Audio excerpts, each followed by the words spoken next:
But the point of school choice is that you add competition, not only in the schooling, but also in the funding. And that's where I've been trying to say that this is not universal school choice, and what's going to pass is not. And I think the politicians and the groups pushing this as universal school choice should be very careful in doing so.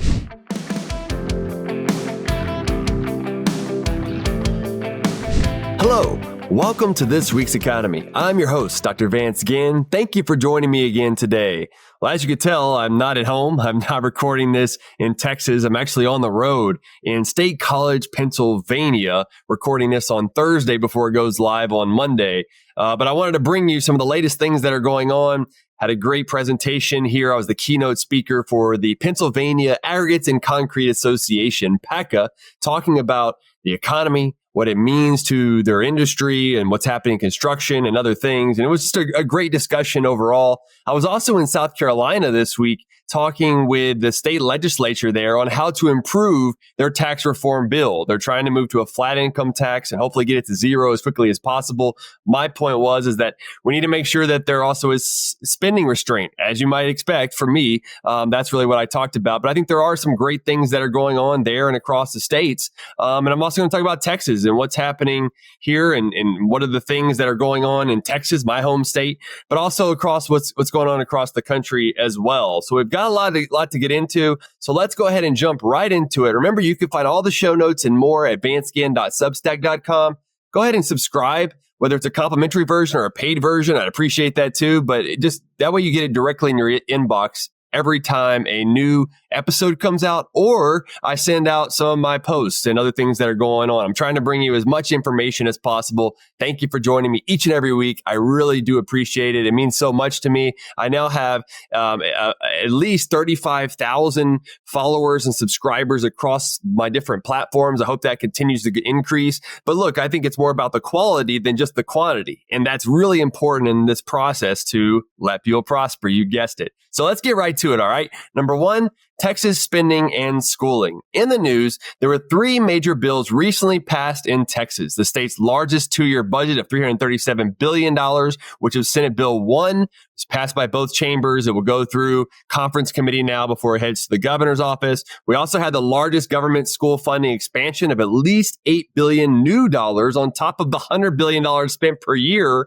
between state, local, and federal funds. Now just the state is adding $8 billion more dollars for a number of things, teacher pay raises, security issues, a number of other issues that's going on here. But this really doubles down on the failure that's happening. And then also we had the first school choice bill pass. It's now passed both chambers. Looks like the governor will sign it very soon, if not before this comes out on Monday. But that's about $1 billion. And so I wanted to talk about these things. So my perspective on this is that the results are not as promised. It's not conservative in the sense of limiting government, making sure we have competition and free enterprise and everything else. You know, Texans have a right, I think, to feel cheated as policymakers fail to deliver on the true tax relief of providing substantial property tax relief that looks to be maybe about $6 to $6.5 billion.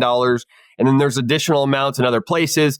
And the House and the Senate also have a disagreement. I don't know when they'll get this all figured out, but there's disagreement there to where the Senate wants to use homestead exemption increases. They're big about this. They like picking winners and losers. They're more populist now in the Senate compared to where they were in the past. They're also big spenders, just like in the House. There's a lot of pushback on Speaker Burrows and the House and what they're doing, but the Senate's not any better. If not, in so many cases, they're worse as they're pushing off these big bills to allow for more spending and everything else. And I think that we need to get back to more actual fiscal conservatism, not this populist conservatism that's being promised out there. And at the same time, even though they're arguing, and some will say they've put $51 billion to property tax relief in this bill, I don't know how they come up with that. What I'm thinking is they're taking it since House Bill 3 in 2019, and then they're adding up how much would be in this budget compared to what the cumulative amount. But there's also other types of ways that I guess they get to that. But if you look at the actual new dollars, whether you look at the LBB summary report or what's in the actual General Appropriations Act itself, what you're finding is that it's only about $6 billion of new relief. So what does that mean? That means only about $3 billion per year where the House wants it to be rate compression, which I think that's the way we should go. The Senate wants it to be more of homestead exemption, raising it to about $140,000 for individuals from $100,000 today. That still picks winners and losers. And there's even a bill that they want to raise it to $200,000 for seniors over 65, basically making it to where many of them won't pay, yet they still receive services. And within the school situation, that's really what's happening here. It means more is going to be funded by everyone else. And if that's the way we want to go, then why are we picking losers for those who have the highest amount of wealth, which are seniors? They have their house, they have other savings and investments compared to new home buyers or the lower income people who now may never be able to own a home, because that's going to lock those people in their homes and reduce the amount of supply on the marketplace. It's just bad economics. I just don't understand it, but that's where we're at, okay? And it really feels like we're living in a California-style budgeting with the $337 billion budget for 2 years. This is another sizable increase, and especially if you look at it the last two biennia, what we see is about a 40% increase just in state funds and more than 25% increase in all funds in the total budget. So they can make it look like it's okay from one session to the next because they use a lot of fuzzy math and they use spending to appropriations, when really they should be using appropriations to appropriations for there to be, actual apples to apples comparison. But instead they use all these other tricks to make us think that they're spending okay. And it stays within the law. I'm not saying they're doing anything illegal, but it keeps them underneath their constitutional spending limit, just because the spending limit, they put more money into the previous year, increasing the base, which gives them more to spend in the next period. And that's got to end. I think we really got to have a constitutional spending limit that's stronger, that covers all state funds based on population growth plus inflation, not times inflation, have a 2/3 majority vote to exceed it by both chambers, and put that on local governments, because local government spending is out of control. That will help with the property tax relief and keeping all that stuff down. And I think if you do something like that, which Colorado already has, their taxpayer bill of rights, I think that's really the direction that we need to go. And so I'm hopeful that we've got to start spending less at the state and local level in Texas, and really in all the states, okay? But if you're going to use it towards school district property tax relief, we've also got to come in, clamp down on cities and counties of how much they can increase their levies by. The 3.5% rate with other things from 2019 just isn't enough. It's weak. I pushed for it a lot in the past, and I think it was good at that time, but we've found out that it just doesn't work. And so we've got to do something different. I think making a no new revenue rate, where if they want to raise $1 by any local government, the property taxes anyway, that they would have to go to the voters in order to get that. I think that would be a great step in the right direction for them. So hopefully that's something that they'll be looking at very soon. And this school choice, I think, is just a partial victory. The Senate Bill 2 is the bill that is providing school choice. It's limited. It's going to be capped at about $1 billion, which sounds like a lot for most places, but that's only going to cover about 1.5% of the 6.3 million kids, because they're going to have about $10,000 in these education savings accounts, which is still a little over $2,000 less than the M&O that goes to the school districts, the government schools. And so they're getting less funding for going to one of these schools. And they also broke it up into two funds. There's a school choice fund, and then there's the foundation school program fund. And the politicians kept making the case that, look, we're keeping these separate, blah, blah, blah. But the point of school choice is that you add competition, not only in the schooling, but also in the funding. And that's where I've been trying to say that this is not universal school choice, and what's going to pass is not. And I think the politicians and the groups pushing this as universal school choice should be very careful in doing so, because if not, whenever these parents start coming in and they're saying, look, where's my ESA? Because you remember, it's only going to be 1.5% of the kids who can receive this. They're going to be upset.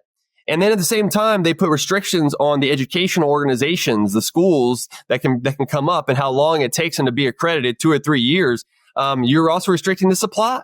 You put more demand compared to the supply of a lot of these private schools, you're going to push up prices. And so it's a forced government failure in this case compared to allowing the marketplace to work.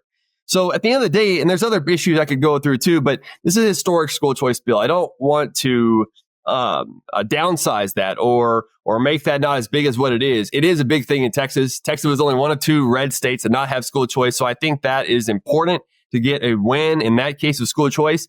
But this is not universal school choice. It shouldn't be counted as it. And it's also, I think, going to lead to some budgetary problems in the future. If you keep putting $8 in, every $8 new dollars for government schools for every $1 of school choice, we're going to blow up the budget. And that's going to leave less money to go to property tax relief that many people are concerned about. And I'm just really concerned that this is going to lead to more of a California style budgeting. And hopefully we can get it right next session. I'm going to keep working on this. But I think there's also something here. About 2 years ago during the legislative cycle in Texas, there was a big push for school choice. I contributed to, I hope I did, in killing that bill because it was not a good bill, even though a lot of groups kept pushing it and were getting on to me for being vocally against it.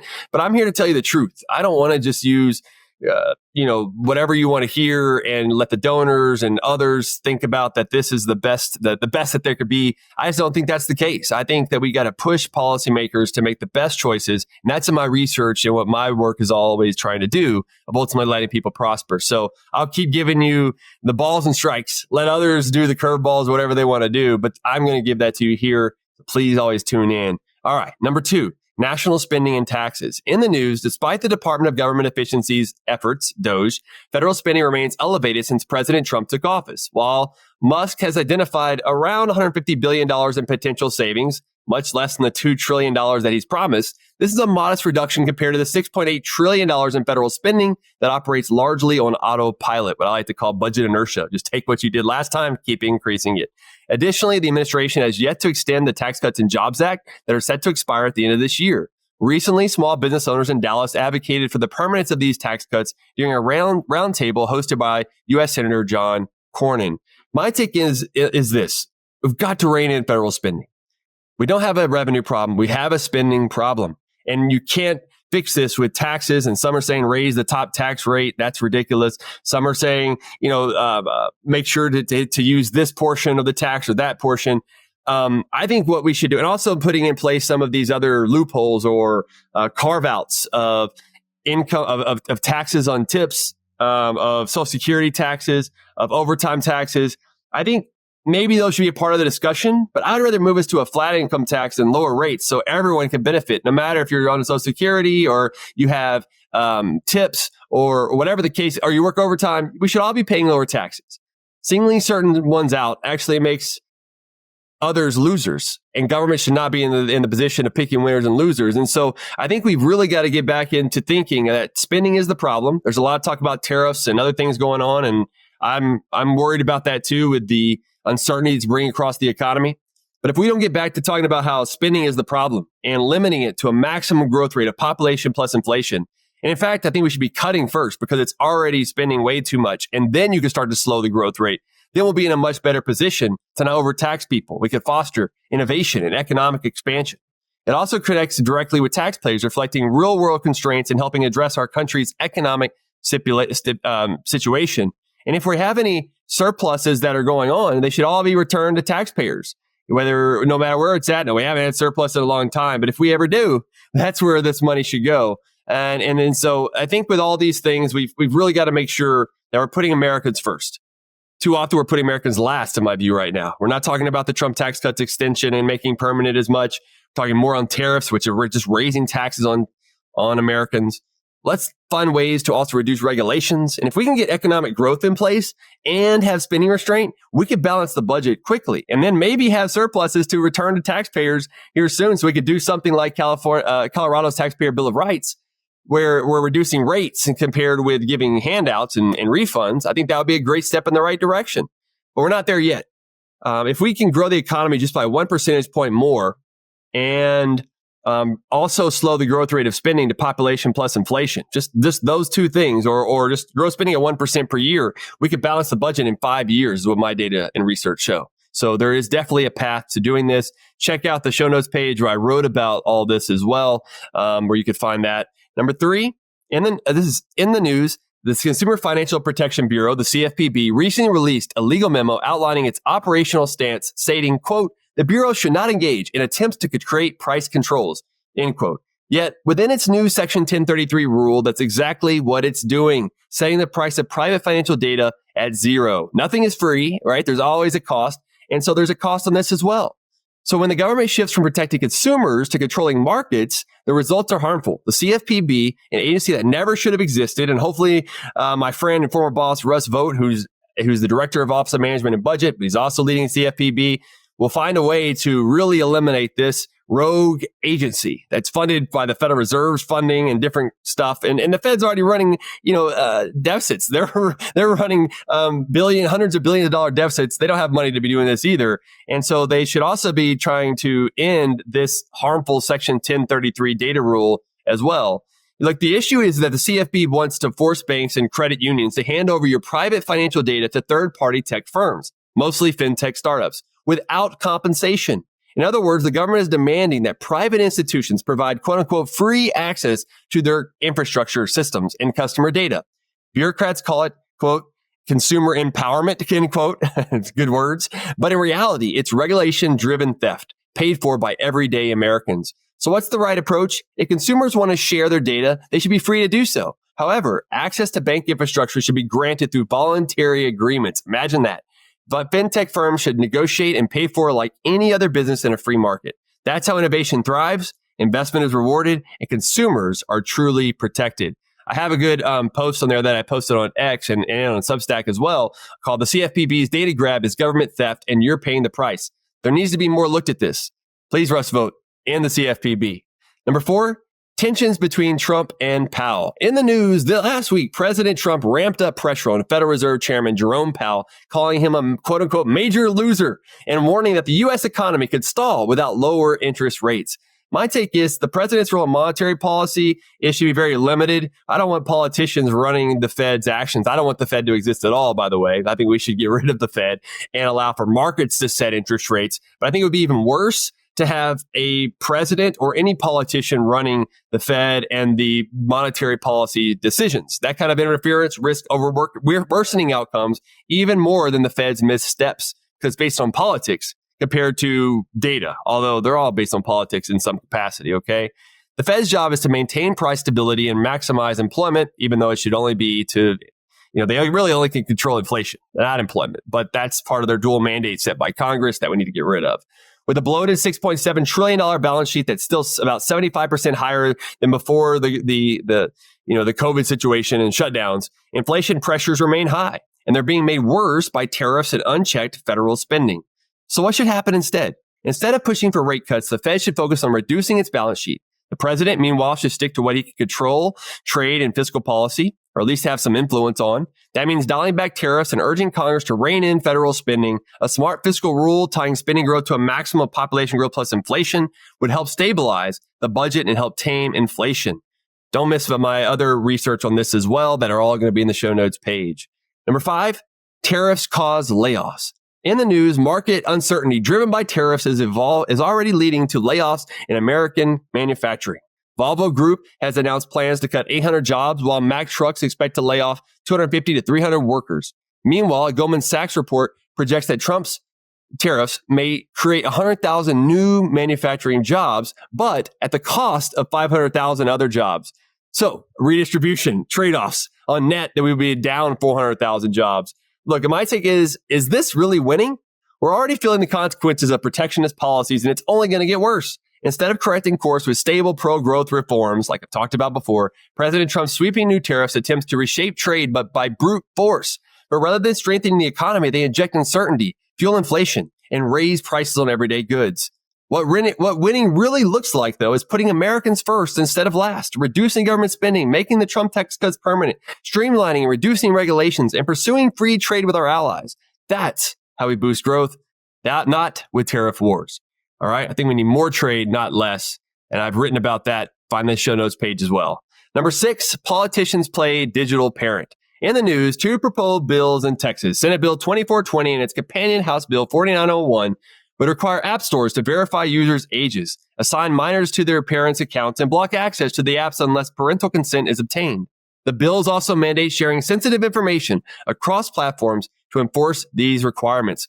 My take on this is that we need parents need freedom, not more government to deal with kids that are online in different ways. Texas families don't need more government telling them how to parent. They need more freedom, tools, and trust. However, these bills, SB 2420 and House Bill 4901, I believe are well-intentioned, but they go in the wrong direction. Although aimed at protecting kids online and through age verification, this approach shifts parenting responsibilities from parents and families to politicians and bureaucrats. It also means that all of us that are over the age of I forgot the exact, not a minor, okay? All of us will also have to put our information in to verify that we're over that age, okay? So that to make sure that we're not a minor. Well, that means that now all these companies, these tech firms are going to have more of our information of however we're going to use to confirm that. Do we really want these companies to have that type of information? The government already has all that information, and I'd rather them not have it as well. You know, politicians and everything can't be babysitters. I think there's also a lot of bad assumptions of what's actually going on with kids being online. Jonathan Haidt's work, I think, is incomplete or at least limited, as it looks at very few research that shows that there's some direct connection between the two. And even if so, of kids being online and on social media and teenage depression and other issues that are going on, there's more of a correlation. It's not causation. And we shouldn't make policies that are this broad, that are this intensive to really change the dynamics of our free speech, of our online access, and the freedom as parents. And so I really think this is a bad approach. I know many of you may disagree with me, and that's perfectly fine. Leave it in the comments. But I really think we should allow parents to do these things, because if government gets in, starts doing this more, we're going to become more dependent. And no matter what comes out in the future, we're going to want more and more government. And I want less government. I want limited government, lower taxes, lower regulations. That's what's going to allow for more freedom and prosperity. We also have these bills that are trying to ban phones in schools from the top down. Now, if a teacher wants to ban it in her classroom, his or her classroom, then do it. I used to do that some in my classes. And in fact, if I would say, look, be on your phone, but you're probably going to fail this class because they're not going to learn anything, or at least not what was going to be on the exam. And a lot of them did, and they would get off their phone or have parents do it. I think that there are many opportunity costs, or the seen versus the unseen. We see that, okay, kids are off their phones in the classroom by banning it from the top down. But we don't see the kids who could be in a bullying situation that need their phone right then in order to get out of it. They are in a situation where they need their parents or a friend or something else. I think we're hindering that. And the teacher could do that in their classroom very well.